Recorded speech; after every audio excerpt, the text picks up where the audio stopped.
not go there yet, but it's important nonetheless. So, sorry, I don't know why I do that, but I don't know if it's a nervous habit or what. I have diagnosed OCD. Fun fact. Okay, we're starting out getting deep today. So anyway, let's talk about shampoos and not about me. But this I bought for a photo shoot. It's like my favorite thing.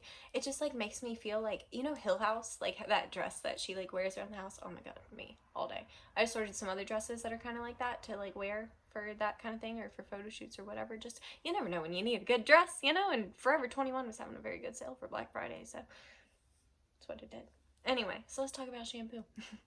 Hey, we're only 53 seconds in, so I haven't blabbed. I haven't blabbed for too long, so doing good today.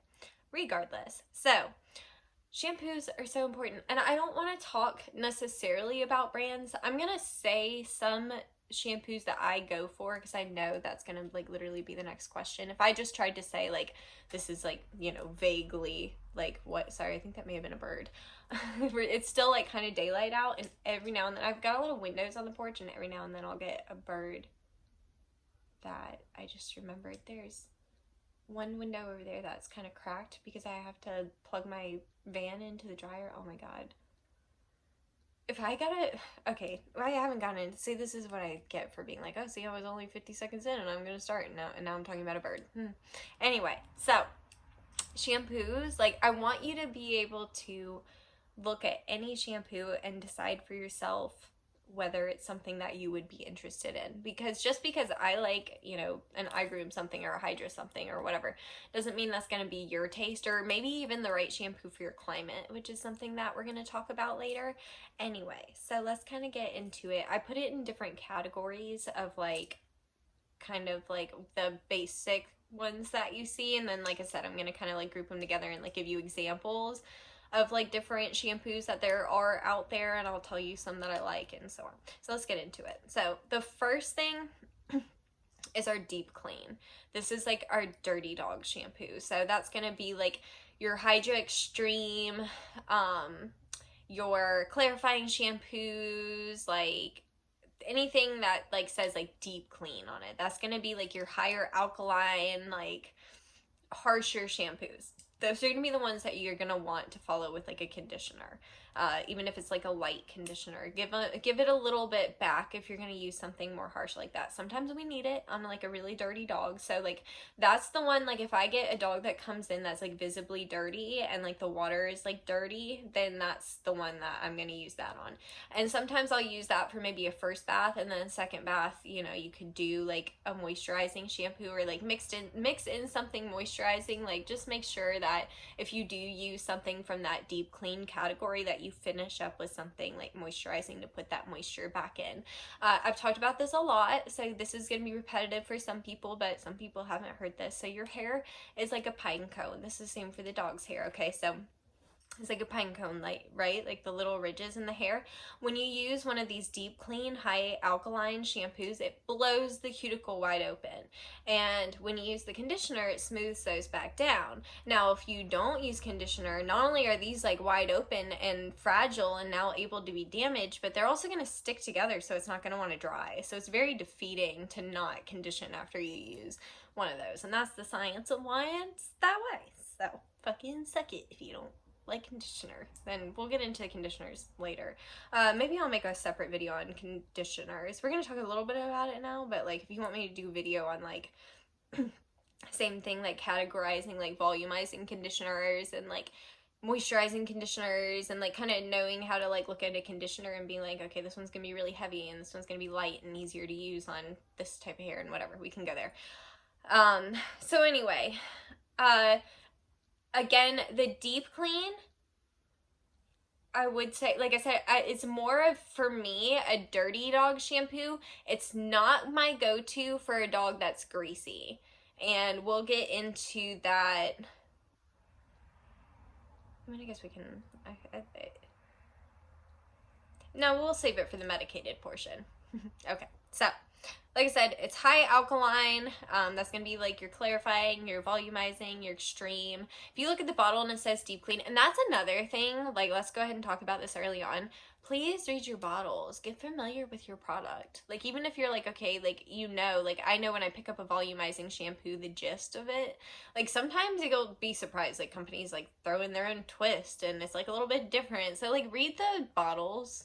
Like I know it's like stupid, but it also takes you like 2 seconds to like read a bottle. I wish I had a bottle in front of me so I could like show you how quick and easy it is. And then I take a quick look through the ingredients too, just to kind of see what's in there, get familiar with it. You know what I'm saying? But anyway, take that 2 seconds to get familiar with your product. And anyway, so that will kind of help you to get from the start, like, okay, if it says like deep cleaning or whatever, it's going to be a harsher shampoo. That's going to be one you're really going to want to be aware of like not getting in the eyes. It's just a harsh shampoo. So anyway, that's your deep clean. The next category I have is hypoallergenic. Now, this is going to be your mild formula. This is for your all natural people. Okay, and I say all natural because it's not really all natural. Like a lot of these companies will market like hypoallergenic stuff is all natural. The shit that if it's all natural, that would mean it has no preservatives, which would mean it would have to be refrigerated, and you would probably have to mix it before each application. It wouldn't last very long. It would be like anything like food, right? That's all natural. So anyway, that's like people kind of say like it's all natural, but like what does that really mean? It's like they still have preservatives. Sometimes they use different preservatives. Sometimes they're more harsh. That's a whole, did I do a video on that? I may have done a video on that. And if not, let me know. I'll make a video on the like all natural kind of shit, because that literally I could go on a 20-minute tangent on like the all natural claim. Oh my god, don't get me started.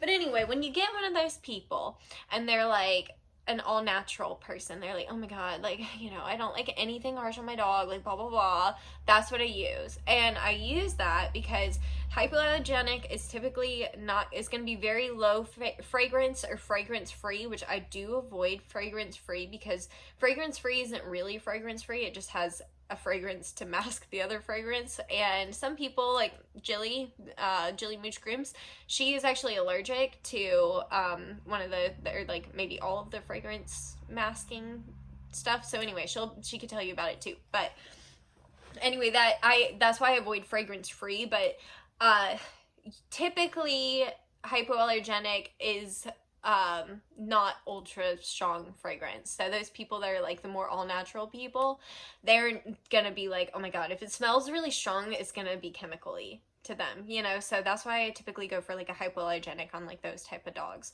And that's different than the medicated. That's something we're gonna get into later. Hypoallergenic to me is kind of its own category. So I put it by itself again, and that's gonna be the sulfate and paraben free. Because again, sulfate, if we're gonna break it down, all a sulfate is like a detergent, right? So that's just cleaning. It's the cleaning agent in your product, right? So it may not say like sodium lauryl sulfate on it, but it's gonna have some other detergent in there. And again, sometimes it's more harsh than just the regular sulfates, you know. So I'm not a anti-sulfate person. And ironically, you think I would be because I'm redheaded, but like I'm not. I use sulfates. I do. Sue me. Anyway, so, but that's for those people that are like, oh my god, do you have anything, no sulfate, whatever, hypoallergenic all day long. It's gentle, easy, still usually cleans good. I personally like the iGroom hypoallergenic one. That's the one I've been going towards recently, and it's, again, it's really mild, but I think you gotta watch it. I think there's coconut in there, so if you have coconut allergies, be aware. Okay, so the next category I have is like all-purpose shampoo, and this is gonna be like your go-to, like that is gonna work on like 9 out of 10 dogs, you know. Oh my god, I just realized that I forgot whitening, so let me just talk about whitening real quick because it's a 2-second category, and if I don't talk about it now I might forget. Whitening, obviously for hair that is discolored. You don't want to use it on hair that is already really white. So if you have a dog that's already like super solid white, if you put that purple shampoo on it, at some point it's going to just start depositing. So basically, like how these color correcting shampoos work is that they're going to take the color. So yellow, if you look at the color wheel, yellow is opposite of purple, right? So when you get a dog that's like discolored, you're going to put the purple on, it's going to cancel the yellow until there's no more yellow to cancel, and then it's going to just start to deposit the purple. So that's why you really want to be careful with those like whitening shampoos. Like, I mean, I will say most of the time you're probably going to be okay, but if you got a dog that's like crystal white already, I probably wouldn't bother with like the whitening shampoos. And if I get one, by the way, side note, this is a little thing I learned from like Gabriel Fiatosta, and I'm gonna add like my science to it. So like he showed on a video where he mixed the Hydra Extreme, which is the deep cleaning shampoo, with the Hydra whitening shampoo to like kind of amp up the whitening. And the reason that that works is because whitening shampoo is typically a purple or blue pigmented shampoo that is mixed with a deep cleaning shampoo. So again, you're gonna want to condition or use like even like leave-in. When I say condition, that doesn't necessarily mean the heaviest conditioner that you have in your arsenal. Okay, I'm talking like maybe use like a nice leave-in afterwards if you use something like that, right? Okay, so like I said, that's the whitening. That's typically what it is like a deep cleaning shampoo mixed with a purple pigmented shampoo, and that's, you know, what whitens. So like I said, the reason that Gabriel's mixture works so well is because it's basically just amping up the deep cleaning in there. So I really like that method, by the way, so I do that a lot. Anyway, moving on to all-purpose shampoos. Again, that's going to work on pretty much every dog that you're going to come across. You know, of course, you're going to have certain shampoos you're going to use for certain dogs, but this is going to be the shampoo that you're going to probably reach for the most. That's going to be like, that's going to work for each dog. Now, one thing I wanted to note that this is going to vary depending on where you're at, like geographically. Okay, so I'm in like really mild climate, right? So my range of products is going to be a lot different than like somewhere, you know, if somewhere is like really, really humid, you want to use like little, very, very small amounts of conditioner, for example. But then if there's somewhere like really dry, you might need more conditioner, you know? So you're going to have to alter it depending on where you're at. So in South Carolina, the ones that I tend to reach for the most, that I use like in the bathing system a lot and stuff, I do prefer a more moisturizing shampoo. I use moisturizing shampoos a lot. The one I've been reaching for the most recently is the Hydra Senses, the Serenity shampoo, their new one that they just came out with. I really like that on like almost every texture. So that's been my kind of all-purpose shampoo.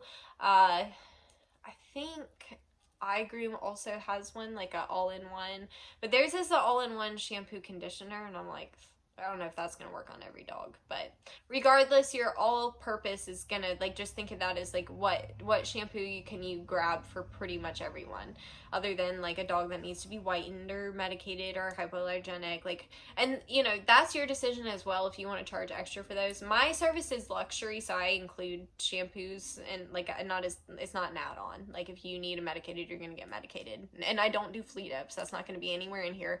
I don't fuck with fleas. I treat them like lice. I deal with like 1 or 2 fleas if I can tell they probably just flea treated. People are really guilty of doing that. They flea treat right before the groomer comes, and then they have a flea or 2, you know. So I'll deal with that, but I will not deal with flea infestations. So I don't do flea dips, and I tell people that if they're like, oh, I need a flea dip, I'm in the South. I get people that say that, and they're like, oh, my dog needs a flea dip, because places still do it, and I just tell them I don't, and I require them to be flea dipped, or flea treated, not flea dipped.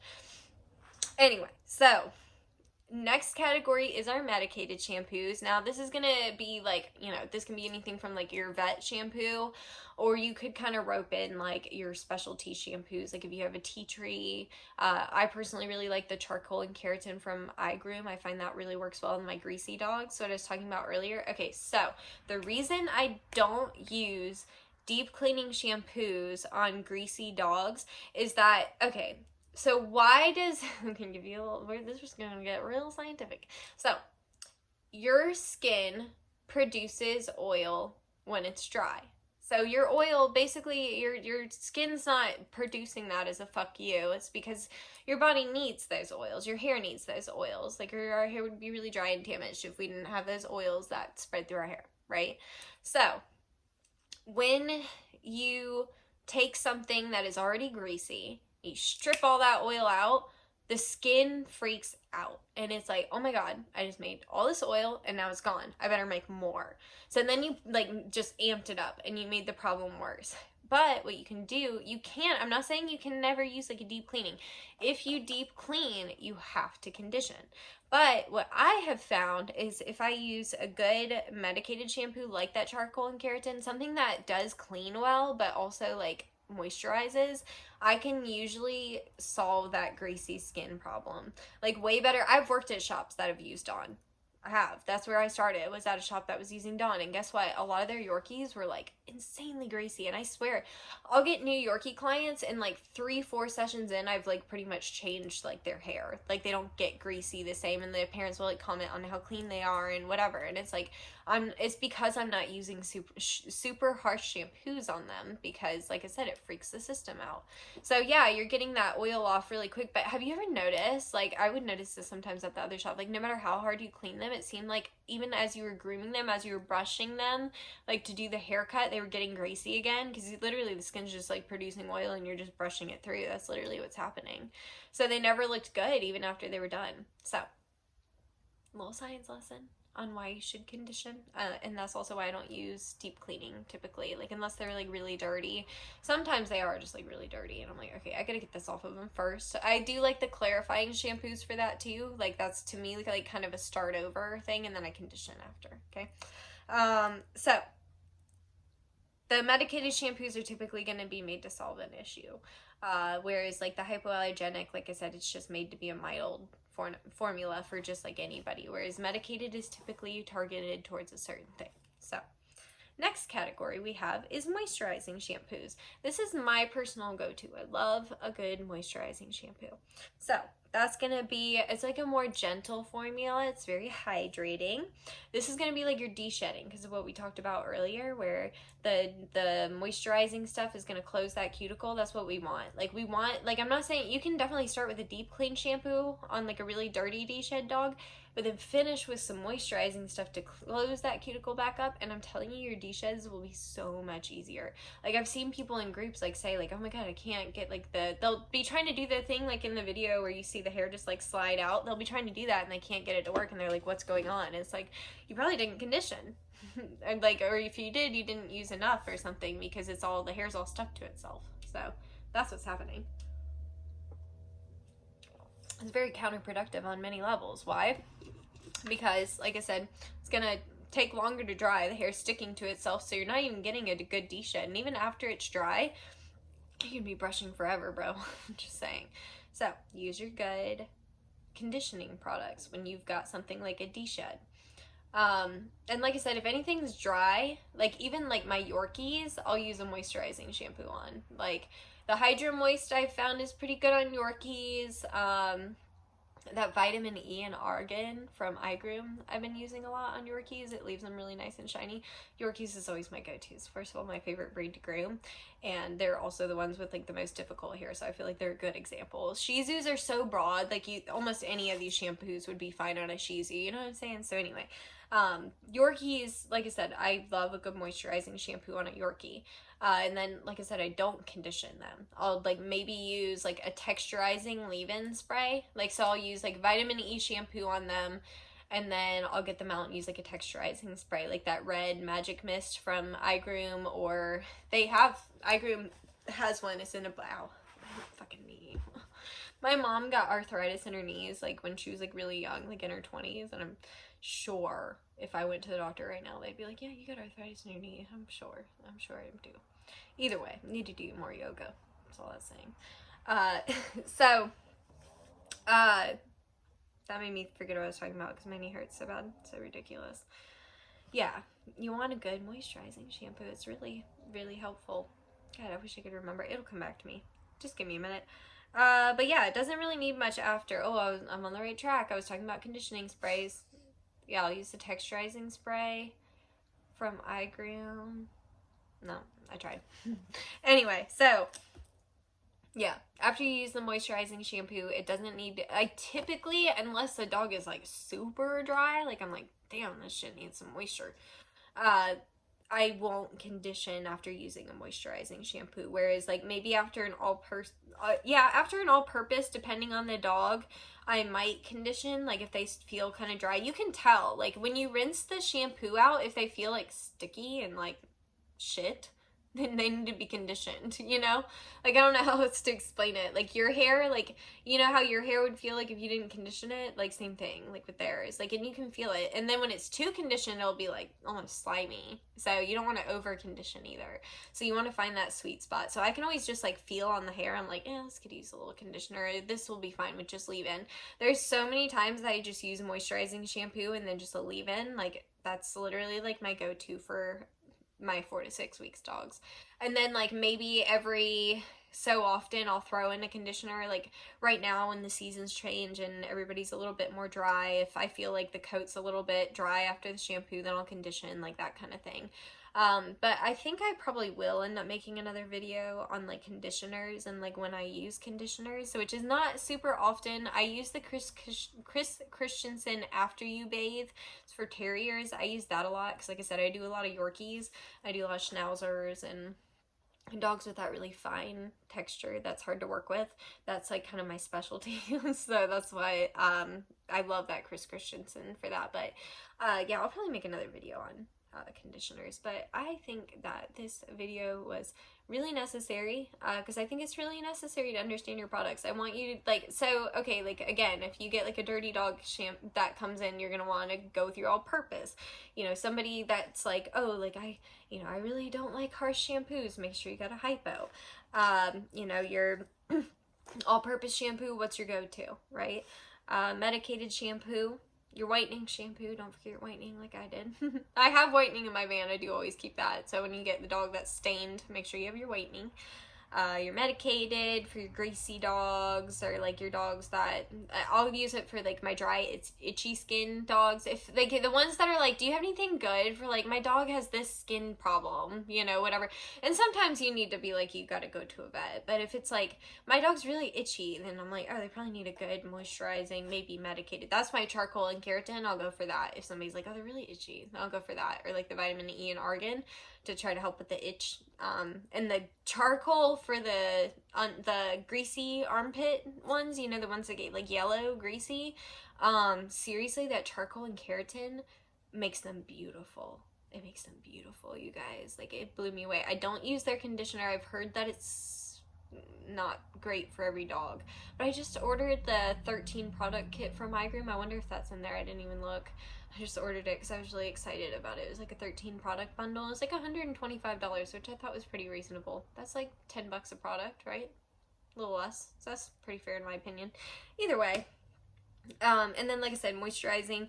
Oh, and the all-purpose, again, as a reminder, like it's going to vary on your climate. Like here, I find that I can use moisturizing as more my all-purpose, but in your area, moisturizing might be too much. So maybe you want to use something like a volumizing, because a lot of times a volumizing will be like a conditioning shampoo, but it will like also like add volume. That's the volumizing conditioner is the same way. It conditions, but it also adds volume. Like it closes the cuticle, but it adds volume to the hair. So you know, that may be your go-to in your area. It's just really going to depend on your climate. Like if you're in Florida, moisturizing shampoo is not going to be your go-to because it's humid as fuck, and if you use moisturizing shampoo on everything, you'd be drying for hours. So if you find your dry times taking a long time, either the hair's not super clean or you've used too much conditioner. So if you know you're like, that hair's clean as shit, then you over condition. So I wish I could just like somehow do like a class around the world and like show you on all these dogs and like have you feel it, like, okay, like this dog,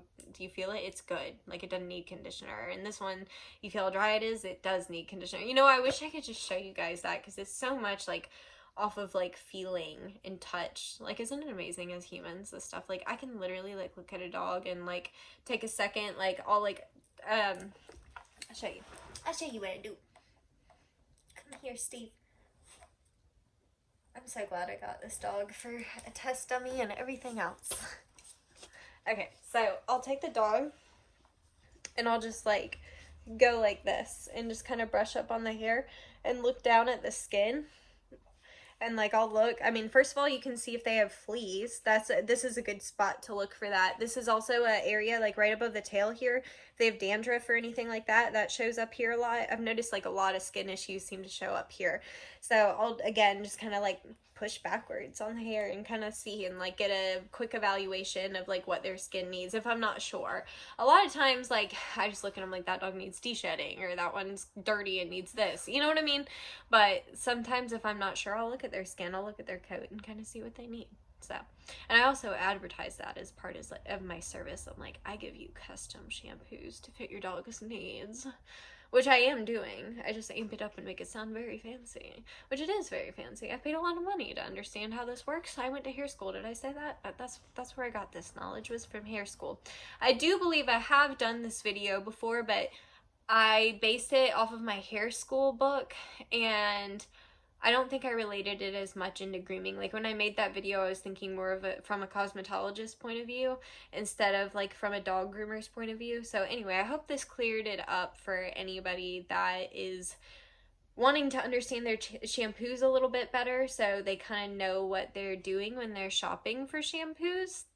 That's really what I want to do, is like help you guys understand your shampoos and your products a little bit better, so you first of all can also understand the clever marketing like with the all natural stuff, and you can like understand like what's like good and what you're actually looking for, so you're not using the wrong shampoo on the wrong dog and basically fighting against yourself. Because if you were like, if I was to use like a moisturizing shampoo on a dog that was already like very conditioned, you know, like that was already kind of like had too much, like then it's gonna make me have more dry time. Or if I you know, use a really harsh shampoo on a dog that already has like really oily skin, I'm just gonna make the oil worse, you know, that kind of stuff. I want you to understand that. And I also want you to understand, like, you know, so if you're out of de-shedding shampoo, if you have anything moisturizing or anything along that lines, that's gonna be basically what your de-shedding shampoo is.